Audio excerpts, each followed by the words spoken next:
శేర్లింగంపల్లి నియోజకవర్గ పరిధిలోని గోపి చెరువు మరియు చాకలివాని చెరువు పరిసర ప్రాంతాల్లో పారిశుద్ధ్య లోపం, దోమల బెడద నిరసిస్తూ బీఆర్ఎస్ రాష్ట్ర నాయకులు మారబోయిన రవి యాదవ్ ఆధ్వర్యంలో శనివారం భారీ పాదయాత్ర నిర్వహించబడింది.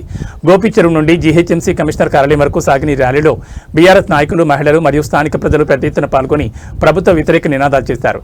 పాదయాత్ర అనంతరం రవి యాదవ్ మాట్లాడుతూ చెరువుల పరిసరాల్లో పేరుకుపోయిన గొర్రపు డెక్క, మురుగునీటి కారణంగా దోమలు విపరీతంగా పెరిగిపోయాయని మండిపడ్డారు. దీనివల్ల స్థానిక ప్రజలు మలేరియా, డెంగ్యూ వంటి ప్రాణాంతక వ్యాధుల బారిన పడుతున్నారని ఆవేదన వ్యక్తం చేశారు. జీహెచ్ఎంసీ అధికారులు నిమ్మకు నీరెత్తినట్లు వ్యవహరిస్తున్నారని, తక్షణమే చెరువులను శుభ్రం చేసి ఫాగింగ్ మరియు యాంటీ లార్వా ఆపరేషన్ చేపట్టాలని డిమాండ్ చేశారు. ఈ కార్యక్రమంలో కేఎన్ రాములు, విజయరెడ్డి, గడ్డం శ్రీనివాస్, వెంకటరెడ్డి, రవికుమార్, ప్రభాకర్ గౌడ్, నవీన్ గౌడ్, గంగాధర్ గొడ్డు, మున్నా, కొండకల్ శ్రీనివాస్, సుమన్, వాకటి శంకర్, రాజు గౌడ్, సాయినందన్, ముదిరాజ్, పవన్, మోషే, సురేష్ యాదవ్, రాంబాబు, రహీం, సత్యనారాయణ గౌడ్, అనిల్ యాదవ్, శ్రీకాంత్ యాదవ్, ప్రసాద్, శివాజీ, కృష్ణ, నరసింహ, సునీల్, నవీన్, బుయ్య, సతీష్ గౌడ్, మజిద్, సంతోష్ మరియు మహిళా నాయకులు దివ్య, నిరూప, అనిత, నాగమణి, పద్మ, సునంద, కె రాజేశ్వరి, సోఫియా తదితరులు పాల్గొన్నారు.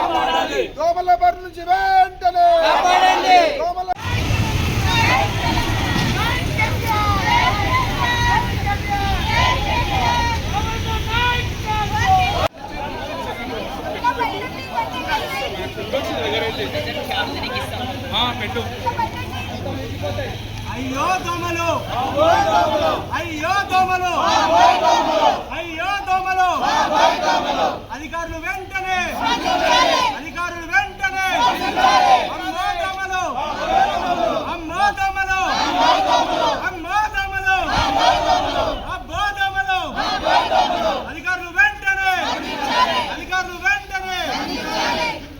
జై తెలంగాణ, దోమల సమస్యను వెంటనే పరిష్కరించాలి.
స్లోగన్ అమ్మో దోమలు, బాబాయ్ దోమలు. వద్దురా నాయనా, వద్దురా నాయనా, వద్దురా నాయనా.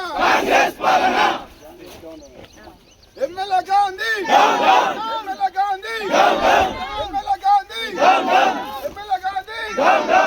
పనికిమాలిన కార్పొరేటర్, పనికిమాలిన కార్పొరేటర్, పనికిమాలిన కార్పొరేటర్, ఎమ్మెల్యే గాంధీ. అన్న ఒక మాట్లాడతా, అందరూ కింద ఉండండి. అన్న కింద కొంచెం వెనకైతారు.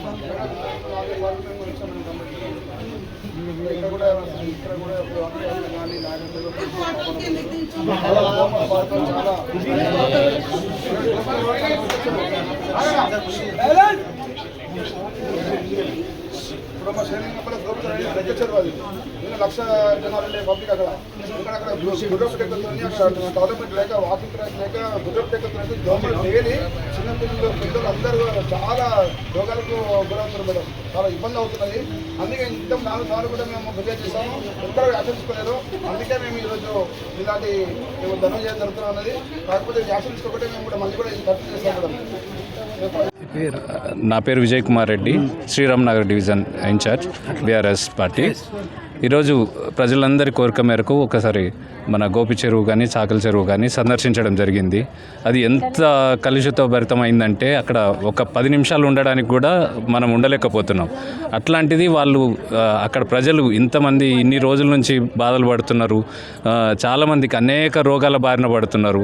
ఇట్లాంటి మధ్యతరగతి బిలో మధ్యతరగతి జనాలకి మనం ఇంత బాధ పెట్టడం, అసలు మన ఈ పాలన ఏంటో, అసలు ఈ గాంధీ అభివృద్ధి ఏంటో, అభివృద్ధి కోసం ఎక్కడో మారిపోయినా ఏదో పార్టీలోకి వెళ్ళిపోయినా అభివృద్ధి చేసి చూపిస్తా అన్న వ్యక్తి ఈరోజు అక్కడ లేడు. ఆయనకు ఒక చిన్న ఛాలెంజ్, దమ్ముంటే ఒకరోజు అక్కడ వచ్చి మన గోపి చెరువు పరివాహక ప్రాంతాల్లో ఒకరోజు నిద్ర చేస్తే వాళ్ళ సమస్యలు ఏంటో మనకు తెలుస్తాయి. అట్లాంటిది మనం ఇంతమంది బాధపడుతున్నప్పుడు నువ్వు ఎక్కడో ఉండి సుఖ సంతోషాలతో ఉండడం మంచి పద్ధతి కాదు. ఒకరోజు రండి, మీకే తెలుస్తుంది. ఈరోజు మేము ఇంతమంది ఇంత గట్టిగా వచ్చి పోరాడానికి ఇన్నిసార్లు వినతి పత్రాలు ఇచ్చినా కూడా అధికారులు ఒక్కసారి కూడా స్పందించలేదు. ఈరోజు కూడా అలాగే చేస్తాము, చెప్తాము, ఇంకో వెహికల్ తెప్పిస్తాము, వెహికల్ అవైలబుల్ లేవు, అది ఇదని చెప్తున్నారు. అట్లా చెప్పడం కాదు, అది ఏంటనేది మనకు నిరూపించి చూపియండి. ఈరోజు కానీ మీరు అభివృద్ధి కానీ లేకపోతే ఆ గుర్రపు డొక్క కానీ తొలగించకపోతే ఖచ్చితంగా గాంధీ గారి ఇంటిని ముట్టడిస్తాం మేము. జై తెలంగాణ. గోపి చెరువు సందర్శించడం జరిగింది. మా బీఆర్ఎస్ కుటుంబ సభ్యులు అందరం కలిసి కూడా ఈరోజు గోపినగర్ చెరువు నుంచి మన జిహెచ్ఎంసీ కార్యాలయం వరకు మేము ధర్నంగా పాదయాత్రగా రావడం జరిగింది. పలుమార్లు మేము గోపి చెరువు మేము అభివృద్ధి చేయమని చెప్పేసి అధికారులను కలిస్తే కూడా ఎలాంటి చర్య తీసుకోకపోగా ఈరోజు అక్కడ ఉన్నటువంటి స్థానిక ప్రజలు చాలా ఇబ్బంది పడుతున్నారు. అదే కారణంతో ఈరోజు మళ్ళీ మేము ఇది ఒక ధర్నాగా దిగడం జరిగింది. ఈ ధర్నా చేయడం జరుగుతూ ఉన్నది.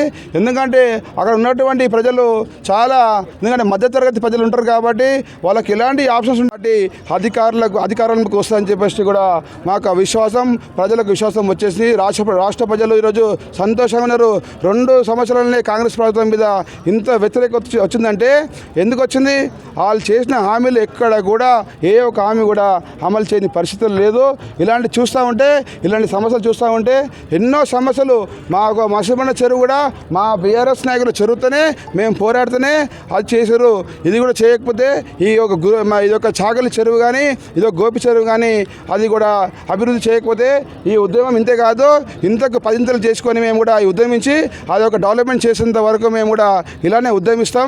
ఇది ఒక కాంగ్రెస్ ప్రభుత్వం ఎక్కడికక్కడ ఎండగడుతూ ముందుకు సాగుతామని చెప్పేసి మా బీఆర్ఎస్ నాయకులకు ఒకటే మా సార్ కేసీఆర్ చెప్పింది ఒకటే, ఎప్పుడు ప్రజలలో ఉండాలి, ప్రజా సమస్యలే మనకు ముఖ్యము, ప్రజలు మన దేవుళ్ళు, ప్రజలు ఓట్లు ఇస్తే మనం గెలుస్తాము, ప్రజలే మనకు దేవుళ్ళు అని చెప్పేసి నిన్నందుకు మా బీఆర్ఎస్ నాయకులు ఉన్నాం. కాబట్టి రేపు రాబోయే కాలంలో కూడా గ్రేటర్ హైదరాబాద్లో ఎక్కడ 3 కార్పొరేషన్లు కూడా మా బీఆర్ఎస్ఏ కైవసం చేసుకోబోతా ఉన్నది.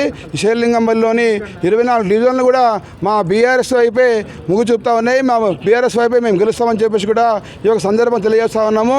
బీఆర్ఎస్ 24 సీట్లు గెలుచుకొని కూడా మేము ఈ యొక్క మేయర్ సీటు ఉన్నప్పుడు ఆయంలో చెరువుల అభివృద్ధి కానీ మళ్ళీ ఫ్లైఓవర్లు కానీ ఇలాంటివి చూసుకుంటా ఉంటే పథకాలు కానీ అన్నీ కూడా టైంకి వచ్చేది.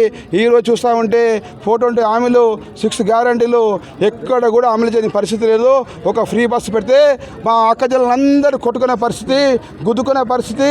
బస్సులో చూస్తూ ఉంటే అందరూ కూడా ఆ బస్సు మాకు అవసరం లేదని చెప్పి మా అక్కజల్లను కూడా స్వచ్ఛందంగా చెప్పడం జరిగింది.